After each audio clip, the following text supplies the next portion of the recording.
Isso aí, depois de um tempo sumidos, estamos aqui de volta, eu e Danilo, Danilo e eu. Falta o Daros, Tudo bem? saudade do nosso menino Daros, nosso diretor de TV, dá um trabalho gravar mesmo, né, cara? É difícil, né? Isso aí, então a gente está de volta hoje para falar sobre trabalho remoto em audiovisual principalmente, que é o nosso foco, é o nosso trabalho, é o nosso dia a dia, e nada melhor do que esse momento de pandemia para a gente falar o que a gente aprendeu nesse um ano de trabalho remoto, basicamente. Foram várias indas e vindas aí, né? Enfim, a gente, assim como todo mundo, acho que apanhou um pouco, né? Quanto a trabalho remoto, né? Muito especificamente porque acho que realmente a nossa área demanda de outra necessidade, né? Então a gente não está falando de um escritório, né, de contabilidade que vai todo mundo para casa, trabalha remoto dentro de uma VPN, né? A gente até vai falar disso mais para frente, e tá tudo bem, né? Salvo meu documento ali no servidor, continuo acessando meus e-mails. Então, no nosso caso é completamente diferente, né? A gente está falando de um acesso remoto digno de proporcionar ao usuário a editar um vídeo remotamente, né? Ou fazer qualquer tipo de operação audiovisual. Então, esse é o grande desafio. E cada projeto é um projeto, cada produtor é uma produtora, então existem, nesse Brasil de nosso Deus, existem várias estruturas diferentes. A gente monta algumas estruturas dessa, mas a gente monta diversificado também. A gente tem que se encaixar e se adequar. A gente aprendeu muito isso, né, Danilo? A gente tem que se encaixar na realidade brasileira de custo, mas não pode deixar a qualidade cair. Então, essa que é a grande dificuldade, aliar as duas coisas, né? O custo, que se você tiver dinheiro, a gente consegue colocar a computação na nuvem, espaço na Amazon e todo mundo edita na nuvem, coisa maravilhosa, mas é caro pra caramba. Então, a gente tem que trazer isso para a nossa realidade brasileira, para os projetos aqui que a gente tem e fazer isso acontecer. Esse é o grande desafio, né? Exatamente. Então, a gente tem essas possibilidades, como você falou, né? Vamos para a AWS, e realmente lá você tem desde vários tipos de espaço, né? Dos mais baratos até os mais caros, inclusive as possibilidades de instâncias, né? Ou seja, de máquinas que você pode subir na nuvem, quantidades, etc. E é um infinito e além, né? Exato. Só que é isso, né? A realidade, enfim, principalmente em função do momento que a gente está passando, né? Então, o grande desafio é exatamente a gente fazer com que a gente tenha um custo-benefício, ou seja, soluções que sejam acessíveis e que, ao mesmo tempo, também proporcionem qualidade de trabalho, né? Então, quando a gente fala de trabalho remoto, várias variáveis entram dentro dessa equação, né? Então, uma coisa é você sentadinho ali no seu computador na mesa, acessando o seu servidor, na sua rede, gigabit ou 10 gigabit, lindo, maravilhoso. Quando a gente fala do remoto, não é simplesmente, agora é pela internet, né? Sim, é pela internet, mas entram várias variáveis. Então, além das questões de internet, que ainda dentro da parte de internet tem outras variáveis, que a gente não fala só de velocidade de conexão, a gente fala de latência, né? Ou seja, o tempo de resposta que o link pode proporcionar, a velocidade de upload do seu link, né? Então, tudo isso vem à tona também, bem como as infraestruturas estarem equalizadas, vamos dizer assim, né? Então, não adianta você conseguir lá na sua casa prover uma boa infraestrutura, ou seja, um bom link de internet, fibra ótica, uma boa workstation ali, monitor duplo, triplo até, e etc. Só que do outro lado, lá onde de fato estão as informações, a gente não tem o link de internet adequado, a gente não tem uma resiliência, né, de link de internet, assim como de energia elétrica também, enfim. Uma coisa puxa Para a prática, eu separaria entre meninos e homens ali, eu separaria empresas que têm essa estrutura de entrada de internet, principalmente o firewall, e estruturas que não têm. Acho que dá para a gente considerar essas duas possibilidades, né? Então a gente hoje tem produtoras que não têm essa estrutura adequada de entrada de internet, onde você pode equilibrar com ou mais links, né? 1, 2, 3 links de internet. Caiu um, você não fica offline.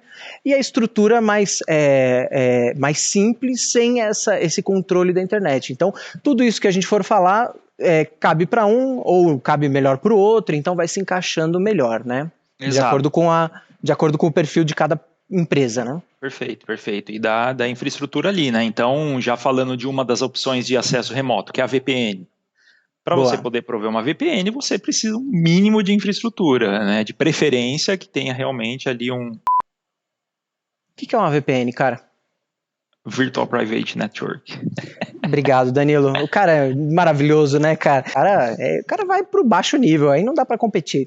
E falando o que é uma VPN, especificamente, é basicamente transportar a sua cadeira e a sua máquina para dentro da produtora, da estrutura da produtora. Você abre um túnel de conexão.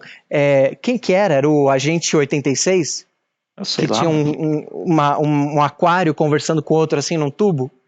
Nossa. Eu vou botar a foto aí, sei lá, que é basicamente aquilo, você conversa com a produtora num túnel criptografado, protegido, ou seja, você ganha um IP, né, um número, um RG lá dentro da produtora, e aí você pode acessar qualquer coisa lá dentro da produtora, só, enfim, tentando trazer para humanas. É exatamente isso, transportar o seu computador para dentro da rede da produtora ou da infraestrutura que você está acessando, né? Então é literalmente como se você estivesse sentado na mesa dentro dessa infraestrutura, né? Uhum. Claro, vai ter a link de internet no meio, que vai te trazer menos velocidade, que vai ter a latência que eu falei, etc. Mas o acesso a recursos é exatamente o mesmo. Eu ia falar sobre o link de internet, então a partir do momento que a gente está trabalhando por VPN, a gente depende 100% de internet, né? Então, assim, qualquer solavanco na internet, eu costumo falar que a internet é a estrada. Então, tem estradas longas ali, as highways, tem as da Europa lá, sei lá, como é que é o nome? Autobahn, que você vai a 1 giga, e tem as de 50 mega, tem as de 100 megas, e fora isso tem os buracos na estrada. Então, se a Autobahn é 1 giga, aqui no Brasil a nossa estrada é toda esburacada, né? Ela é mais complicada. Então, um link bom de internet faz toda a diferença nessa conexão. Total. E de novo, nas duas pontas, né? Então, a gente precisa ter essa qualidade dos dois lados e, claro que do lado aonde você está acessando, ou seja, na produtora, na infraestrutura, mais ainda, porque você vai ter várias, pelo menos 2, 3 ou várias pessoas acessando simultaneamente, né? Então... Danilo, dá para editar por VPN? Eu sempre acho que dá, você acha que não? Eu tenho certeza que dá. Na verdade, eu minto sempre, né? Eu falo que não dá, mas na verdade eu acho que dá. Claro, se a gente gerar um arquivo H264 muito leve, um proxy ridiculamente leve, talvez dê. Mas a insegurança que você tem nesse processo, onde você dá play e você espera que o vídeo seja contínuo, que todos os frames apareçam um na frente do outro, sem engasgo, sem solavanco, o risco é muito alto. Então, a chance disso ter problema, de editar na internet, é muito problemático. Por isso que eu já diria que edição é playback, edição não se trabalha por VPN. É isso, né? A possibilidade você tem, ou seja, você está lá no seu computador, na sua casa, no seu Windows, né? Vamos dizer que você está lá no seu Windows, você vai mapear uma letrinha no que seria o seu servidor lá na infraestrutura através da VPN, você vai mapear uma letra lá no seu Windows, sei lá, o X2 pontos, que é onde estão todos os seus, enfim, seus materiais e o que você precisa usar para trabalhar. Da mesma forma como se sua máquina estivesse dentro da infraestrutura, né? Só que através do link de internet. Então, aí que começam as nuances, e a VPN, ela tem um penalty também, que apesar de ela ser o protocolo DP, ela é um túnel criptografado, então ela tem um penalty de performance, né? A gente realmente tem uma perdazinha assim, que quando a gente fala de streaming de vídeo, complica um pouco. Então é isso que a gente, enfim, até que o Maia falou de se for um arquivo extremamente leve, que realmente dê para trabalhar, que caiba dentro da banda de conexão, né? Porque não adianta ser o arquivo levíssimo, mas também a sua internet lá onde você está, sei lá, o seu link é de 10 mega, por algum motivo. Então não adianta também, né? Então de novo, uma coisa vai puxando a outra. Lembrando que são operações de download e upload, né? Então, eu vou até colocar o link aí, se vocês quiserem fazer o teste, speed test, para vocês testarem qual que é a velocidade de subida e de descida do seu link de internet, e aí você já consegue comparar com alguns arquivos de vídeo. Por exemplo, um XDCAM HD50, ele é 50 megabits. É a mesma contagem de performance, de throughput de rede que as internets. Então, quando a gente fala um Vivo 100 megabits, é mais ou menos isso, ele tem o dobro da capacidade, mas aí é de download 100 megabits e o upload geralmente a metade na Vivo, mas tem outros fornecedores aí que não é... Essa é uma questão que entra também, né, porque link caseiro, ou seja, Vivo, NET, link da TIM aí, né, o link que você contrata, a velocidade que você contrata, seja 50, 100, 200, 300 megabits, é sempre a velocidade de download, tá? Então, o upload vai ser metade ou menos, tá? O que melhor, a operadora que fornece um upload de melhor qualidade é a Vivo, de fato, né? Então, se você tem lá um link de 100 MB, eles vão te entregar 50 de upload, e assim sucessivamente. Se você Fora que os caras vão falar que a gente trabalha na Vivo, né? Por causa do uniforme novo, né? Aí, a gente trabalha na Vivo. Mas tem um tom diferente, é que as pessoas não percebem. É propaganda, propaganda. Agora, se você pega um link NET, por exemplo, cara, é bizarro, assim, tipo, além de ser uma conexão em cabo, coaxial, que no fim das contas lá na sua casa chega um cabo coaxial, você tem um link de 100 MB, o upload é 10, é terrível, assim, e aí a NET começa, também já um link que tem uma latência maior, ou seja, o tempo de resposta, né, de um pacote ir de um lado para o outro é mais alto, né, então começa a ficar difícil a vida. Sem dúvida. E aí, assim, você fala assim, vou botar um link bom na produtora, mas na minha casa não precisa ser tão bom. Cara, é questionável, porque uma hora você está fazendo download, então se você está em casa acessando da produtora, você está baixando coisas, download de coisas, mas a produtora está fazendo upload. A hora que você mandar material para a produtora, você está fazendo upload e a produtora está baixando. Então, cara, é uma nozeira essa parte tecnológica aí, realmente é bem complicado. É fácil de fazer confusão, exatamente, né? Então, o upload, o download, tá, a gente tem 100 de download e 50 de upload em casa, na produtora, se a gente falar de um link dedicado, né, que é até o que eu ia falar, um link profissional, né, que a gente chama aí, né, que ele garante 99,9% da banda, o SLA de suporte dos caras é super rápido, e é um link síncrono, ou seja, a velocidade de download é a mesma de upload. Então, se você tem um link de 100 MB, você vai ter 100 de upload. Um de 200 MB de download, você vai ter 200 de upload, e assim sucessivamente, né? Então, por isso que ele é muito mais caro, porque não só pela velocidade, mas pela qualidade do link também. Boa. Gostei dessa palavra, síncrono. Eu vou começar a usar no meu dia a dia. Bom, que a gente recomenda, então, para trabalhar por VPN? Eu acho que VPN é essencial nas pós-produtoras, então, assim, toda pós-produtora, principalmente, deveria utilizar uma VPN, mas para determinados departamentos. Então, edição a gente já falou que não presta. E o resto, Danilo?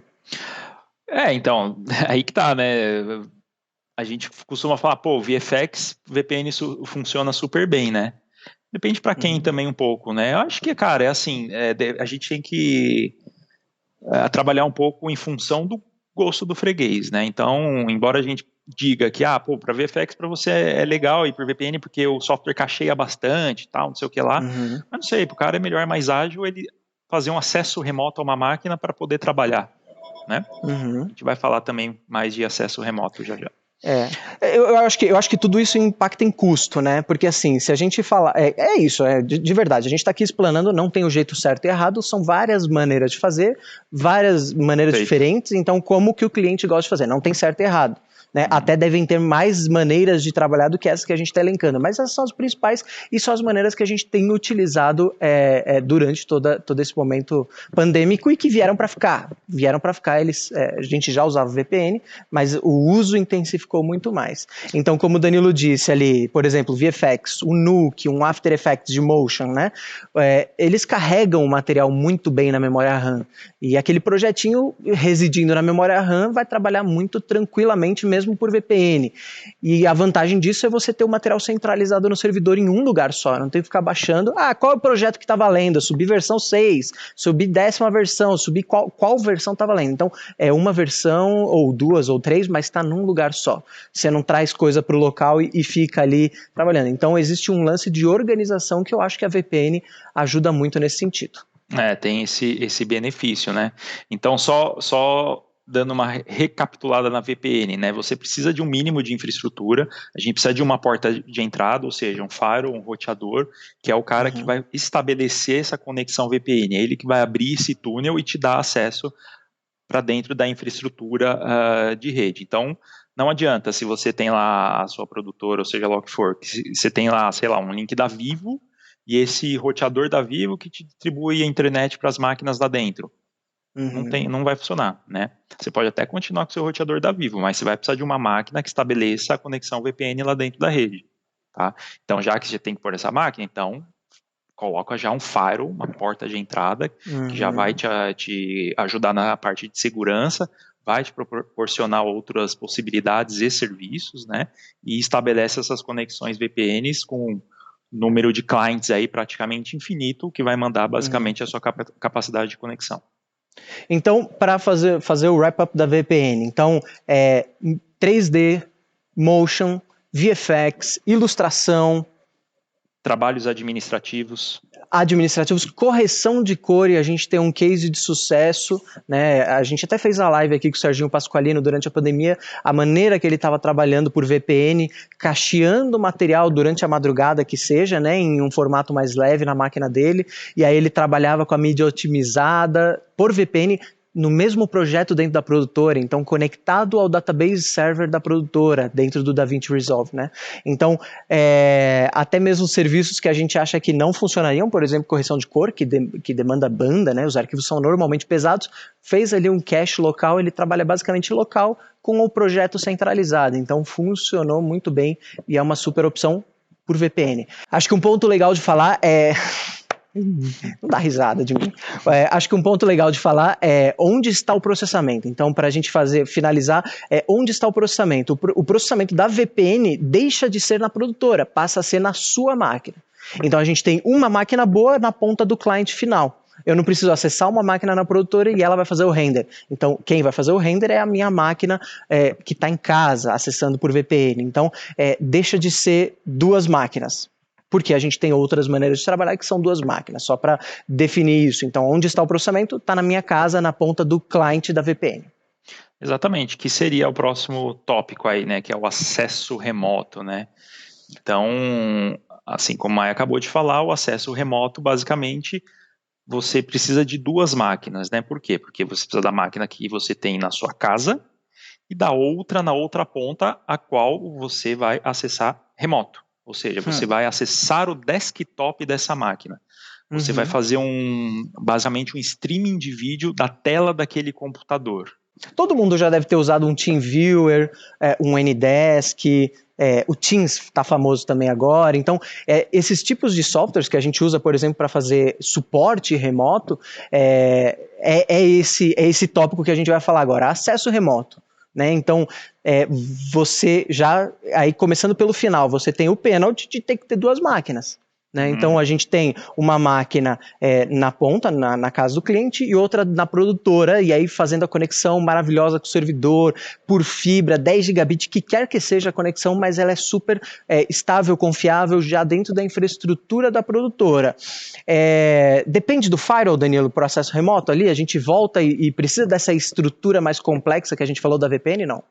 Sim e não, né? Então, dependendo do tipo de acesso remoto, sim, a gente precisa, tá? Então, a ideia é que a gente possa falar de cada um dessas opções de software de acesso remoto para tentar realmente deixar mais claro o que a gente precisa para cada um deles, porque cada um tem a sua particularidade, a sua forma de funcionar e de trabalhar, né? Então, a gente vai falar especificamente sobre cada um deles. Onde que funciona, então, o trabalho de acesso remoto? E aí, acesso remoto é muito abrangente essa palavra, né? Porque, assim, onde estará a outra máquina? A outra máquina pode estar dentro da produtora, pode estar num data center, pode estar na nuvem, como a gente falou, você contrata na Amazon um computador super ignorante, com GPU, você monta um DaVinci Resolve, faz correção de cor de um material na nuvem, mas o custo eleva. Mas é acesso remoto, é basicamente se conectar a uma outra máquina. E o que eu diria? Qual o job que tem que fazer, né? E aí, assim, até o começo da pandemia, se perguntasse assim, pô, dá para editar remoto? Não, né? A gente falava não, né? Era complicado, né? Era complicado porque a gente não tinha também sentado para pesquisar tudo isso. Isso não era uma demanda. Para fazer local já é um desafio, né? Na verdade, né? Então, para fazer um servidor entregar o playback ali a trocentas máquinas já é um desafio. Imagina remoto. Então, até antes da pandemia, isso era um sonho de muitas pessoas. A gente tem vários clientes que gostariam de morar na praia, relaxando, tomando uma água de coco, com o seu laptop do lado e editando. Abraço, então, Rodrigo Laio, né? Rodrigo Laio, Renato Lima. Então, hoje é sim uma possibilidade, tem várias possibilidades. Então, hoje a gente consegue editar, a gente consegue 3D, até o lab remoto a gente consegue fazer, né? A conversão de DaVinci Resolve, de material DaVinci Resolve. Todos os processos, basicamente. Acesso remoto funciona para tudo, Danilo. Funciona para tudo. Uma coisa também que eu ia dizer é que o acesso remoto, ele sim, como a gente acabou de falar, ele tem esse pênalti de ter duas máquinas, mas que pode não ser um pênalti, porque você, enfim, a produtora já tem a infraestrutura pronta, montada e funcionando. Então vamos lá, veio lockdown. E se não tem, chama a gente, né? Se a produtora não tem a infraestrutura, chama a gente que a gente monta. Perfeito. Aí vem lockdown, aquela coisa toda, vamos para casa. Se o usuário, de repente, já tem um notebook lá na casa dele, até com monitor externo e tal, que ele não precise nem de preciso comprar uma máquina, ou a produtora precisa fornecer uma máquina para esse usuário, na verdade, a gente está falando de custo zero, né? Então, ele vai lá na máquina dele, porque ele não precisa de poder de processamento na máquina da casa dele, e vai acessar remoto essa máquina que está lá na infraestrutura, que, na verdade, é basicamente a mesma máquina que ele usa para trabalhar no dia a dia, né? Então, não vai ter um custo adicional para isso, ele basicamente só vai se sentir mais dentro do trabalho, porque na verdade ele vai estar inclusive na mesma máquina que ele usa para trabalhar. Sim, e ali no começo da pandemia, como o Danilo disse, né, onde está a performance? A performance, então, está na outra ponta, né? Aqui na máquina local, onde a gente acessa a outra máquina, né, ali em casa, a máquina pode ser muito simples, pode ser um Chromebook, pode ser no começo da pandemia a gente comprou até um Raspberry Pi, né, aquele computadorzinho desse tamanico, com 2 monitores e tal, e aí a gente começou a enfrentar alguns problemas de performance nesse cara mais enxuto, aí a gente teve que partir para um outro nível de computador que são os NUCs, vou colocar a fotinho aí, um computadorzinho i3, i5, né, o computador que tiver à disposição ali, a gente já consegue fazer esse acesso remoto com um pouquinho mais de fidelidade, né? Então esse NUCzinho que a gente fornece, por exemplo, ele é uma possibilidade com 2 monitores, kit mouse teclado, então funciona muito bem, baixo custo e é uma opção. Se o cara não precisa de playback, efetivamente um RASP até funcionaria, né? Se ele não precisa dos 60 frames ali, que é o que a gente via, né? Os 60 Hz, né? Ele não mostra todos os frames, ele perdia alguma coisa no RASP. Mas funcionava, né? Não dá para dizer que não funcionava. Outro pênalti que eu diria, outra coisa que a gente tem que observar muito no acesso remoto, sistema operacional, Danilo. Sistema operacional. Então, o que a gente concluiu aí durante esse tempo, né? A máquina host, ou seja, a máquina que está recebendo acesso remoto, a máquina que está na produtora, ela tem que ser preferivelmente Windows, por exatamente questões de performance, né? Então, se você pega a mesma máquina dos dois lados, a mesma conexão com a internet e acessar o Mac ao invés do Windows, ou você faz os dois simultaneamente ali em paralelo, é notável a diferença de performance, né? Claro que as diferentes opções de softwares também nos dão diferentes performances, né? Como a gente vai mostrar mais para frente, mas de cara isso já é algo mandatório assim, e não só por causa da performance, mas também por causa do transporte de áudio, né? É um divisor de águas, né? Sistema operacional. Algo que a gente brigou bastante. Exatamente. No Mac você tem uma dificuldade que é facilmente resolvível. Você tem uma dificuldade de imputar o som do software de novo para chegar na sua máquina. Por exemplo, um TeamViewer, você até consegue fazer isso, mas o host, né, o server, né, a parte que está lá na produtora tem que autorizar. Fora que tem que instalar um softwarezinho. Enfim, isso não é um problema. É um fato. Tem o Loopback, Black Hole, Soundflower. É isso. Loopback é pago, mas é muito legal. Então, assim, são problemas que a gente vai contornando, que a gente desenvolve maneiras de resolver, mas que definitivamente a melhor performance que a gente tem é no Windows. Não tem discussão. Claro que o Linux ele é uma opção, mas ele não entra na nossa conta por exemplo, não ter Adobe para Linux ainda, nem Avid para Linux. Mas o Windows resolve ali nossos problemas e resolve mesmo. Então, a gente tem vários e vários clientes trabalhando com sucesso de maneira remota. Perfeito. E aí só mais um ponto de atenção aí que, na verdade, até é uma recomendação, né, para a utilização de acesso remoto para trabalhar, é onde a gente tem uma demanda de dados muito alta mesmo, né? Então, se a gente está falando de materiais realmente extremamente pesados, onde se precisa de mais agilidade, né? Porque como a gente falou anteriormente da VPN, beleza, você pode deixar copiando material lá 5 anos, sei lá, e aí quando terminar você trabalha. É uma opção, mas vamos dizer que você não tem esse tempo. Ou vamos dizer que é uma quantidade de material absurda, né? Sei lá, de 10 teras. Então, não é interessante transferir esse material. Você não tem nem espaço para poder transferir esse material. Então, faz-se necessário o acesso remoto a uma máquina que já esteja dentro da infraestrutura e esteja ali acessando o servidor diretamente via rede, sem precisar ficar transitando o material. Eu usei essa métrica, né, como um divisor, realmente, ali outro dia num orçamento. O cliente estava entre fazer o sync local, a gente vai falar sobre isso, ou acessar remoto. Quando ele me falou que eram 15 teras de proxy, eu falei, esquece de baixar isso da internet, porque 15 teras de proxy, você imagina que no meio do processo entra um editor novo. Vai ter que baixar 15 teras, ou você vai ter que mandar um HD para ele, então, e quantos HDs ele vai ter que ter em cima da mesa para armazenar isso? Então, colocaria o limite do processo de sync ali, né, 10 teras. Então, acima de 10 teras, acesso remoto é definitivamente a melhor solução. E a gente está aí para exatamente isso, né? Fazer esse estudo, né? Ajudar, né, o cliente a pensar qual que vai ser a melhor opção para ele, para o tipo de trabalho que ele faz com a infraestrutura que ele tem na mão.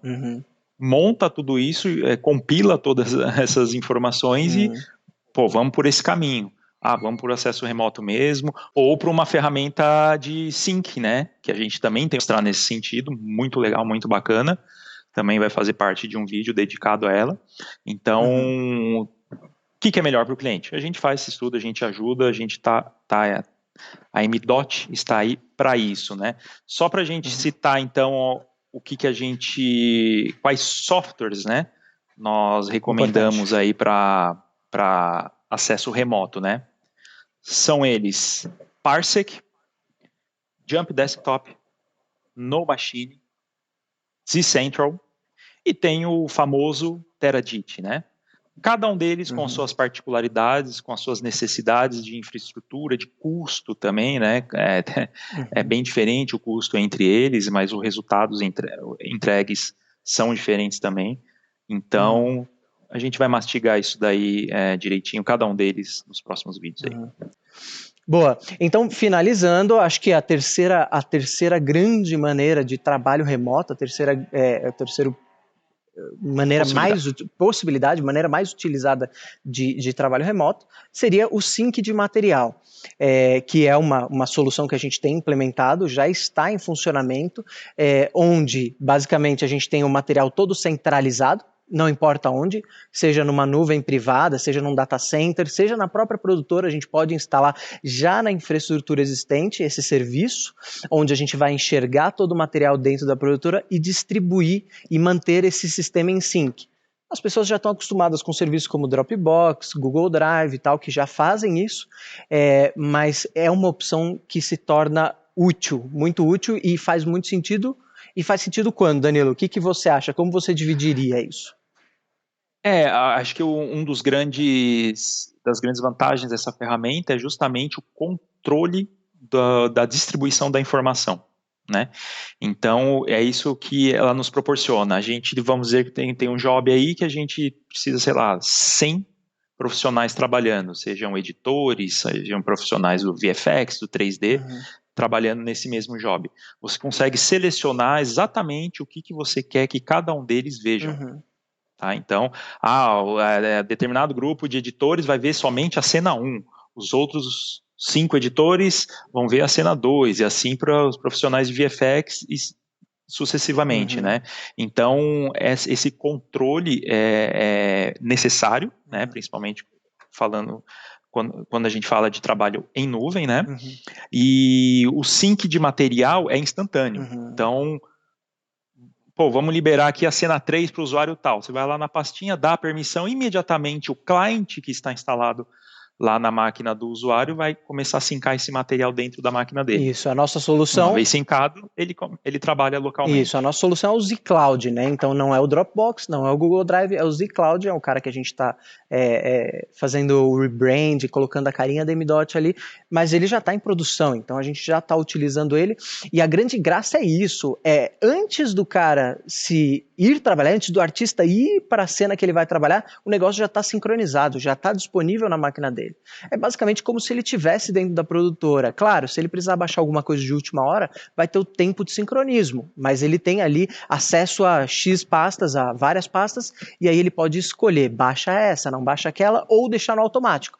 Tudo que vier para o nome dele, ele já baixa local, então você imagina, por exemplo, sempre falo isso, uma diária de uma série Netflix, Amazon ou qualquer coisa do gênero, chegou da filmagem, converteu os proxies, você já pode depositar o proxy na pasta compartilhada e já começa o sincronismo entre os editores, entre os assistentes, entre quem quer que seja. O negócio não está sincado ainda, mas sincronizado áudio e vídeo, mas ele já começa a ser distribuído, então você não perde tempo de falar, vou trabalhar agora na diária 2, baixa e fica esperando. Não, ele já baixa conforme o material está disponível para você, e baixa, na nossa opinião, você coloca um HD ali do tamanho mais ou menos que o cara vai precisar do lado da máquina, um HD externo, o que quer que seja, e ele trabalha local, mais sincronizado. É complicado, né? No vídeo a gente vai esclarecer melhor esse tipo de trabalho, mas eu acho que é um cenário muito positivo, é um cenário onde você, como o Danilo disse, tem permissões específicas, você consegue, por exemplo... né? Mandou alguém embora, você consegue apagar o HD dessa pessoa, deslogar ele de todas as interfaces que ele tem ali abertas do sistema, ou seja, fez a demissão, assinou a carteira e entregou, né? Basicamente. Ou até mesmo se for material mais sensível, você consegue fazer com que ele só tenha acesso à leitura a esse material. Ou então uma pasta que seja somente uma drop folder, ou seja, ele só pode depositar arquivos dentro daquela pasta e não pode fazer mais nada. Tirar permissão de edição, então ele é bem controlável, assim, isso que é muito legal, né? Além dessa parte de distribuição que você falou, né? Então, quer dizer, chegou o material, já bota para dentro do servidor, ele já começa a sincar com os clientes, independente deles tomarem qualquer tipo de ação, né? Então isso é muito bacana. E o zCloud ele não é só para sincronismo de material, como o Danilo disse, ele é de entregas também. Então você imagina que você tem ali uma interface, você pode botar o seu logo, as cores da sua produtora, você pode customizar essa interface e aí o cliente vai entrar numa interface com a sua carinha, com sua logomarca. Antigamente, e aí o Danilo falando de antigamente, o Danilo sabe muito bem, o que usava para entregar, Danilo? Qual que é o sistema de entrega de arquivos mais famoso do universo? Mais famoso é o FTP? Aê, o cara é velho pra caramba, né, mano? Todo mundo precisava de um FTP, e a dificuldade de você montar um FTP, não era fácil, né, Danilo? Assim, tá bom, pra você era fácil. É fácil, mas também é algo inseguro, né? Tosco, né? Vamos dizer assim. Aí usam hoje o WeTransfer, mas aí tem o limite de tamanho de arquivos, mas você pode fazer o pago e aí aumenta o tamanho. Mas a grande graça de usar isso é que a nuvem é sua. O espaço é seu, então você precisa de mais espaço, você bota mais iBox lá. ou você bota o servidor que você já tem. Você precisa de mais velocidade no sincronismo, você bota uma internet melhor.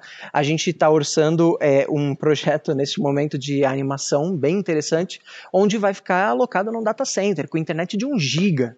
Então são 100 pessoas pelo Brasil inteiro acessando, então vai ter no break, vai ter gerador e vai ter uma internet de 1 giga no backbone de internet. Então o recurso está na sua mão, você não depende do Dropbox, vai subir a 40 megabits, né, no Dropbox ali, sei lá, um pouco mais até talvez, mas o recurso está na sua mão, você tem a possibilidade de aumentar, diminuir a velocidade, aumentar a resiliência do sistema ou não, e as entregas confiáveis, né, então é um sistema realmente zCloud que faz muito sentido na produção. Perfeito, perfeito. É isso aí, acho que essas são as possibilidades, né?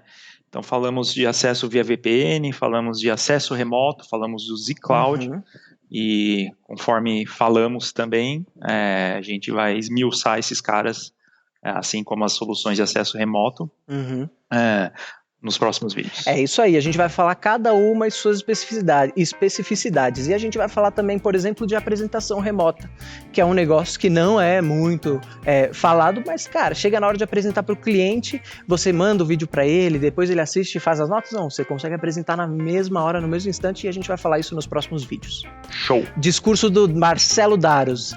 Clica no gostinha, ativa o sininho, se inscreve no canal, compartilha com seus amigos.